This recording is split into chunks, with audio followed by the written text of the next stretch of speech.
Part of the defense's counter-argument, Commissioner, seems to be along the lines of, well, Malacanang approved the release. So in a way, blame the process, not the Vice President. Is there any merit to that? Kasi totoo Wala. naman, inapprove. Wala. Kasi ang tanong ko dito ay, bakit? Personal bang pera ng Malacanang yung binigay sa kanya? Kaya walang pakialam yan, no? Di ba? Kung personal na binigay ni President Bongbong yun at personal ng pera, hindi public funds, pwede ko sabihin okay. Pero hindi it's public funds. At kaya binigay from the office of the President, it is for a public purpose, di ba? And it has to comply. Okay, sabi natin, once na-establish mo na yung nature of the fund being public, then it has to be answerable. It has to comply with all the accountability mechanisms, formal and informal.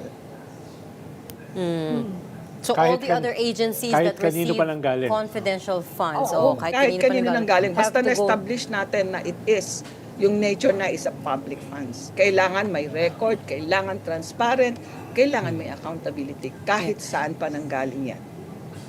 Pero di ba, Commissioner, isang problema, di ba kasama rin doon sa circular 2015-01 na kung sino lang yung dapat tumatanggap ng intelligence at confidential fund? Di ba clarify din yan doon? Oo, kasi ito yung first attempt na ipag-differentiate yung intelligence and confidential. From the At 92. kanina sa hearing, yun yung hindi masyadong nahihigit. Actually, Senator Lacson is telling correct siya na sinasabi niyang dapat may fault na naandun yung pangalan, pero sa labas pwedeng di ba? I was listening to that. Pero yun ay sa intelligence funds, di ba? Oo. Now, tama yun. Doon sa joint circular, nakalagay doon sino ang entitled. May definition pa ng mga terms, di ba?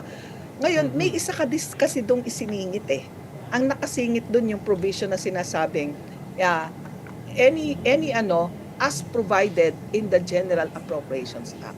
Ayun. Kaya, inapprove, isinama sa budget, di ba?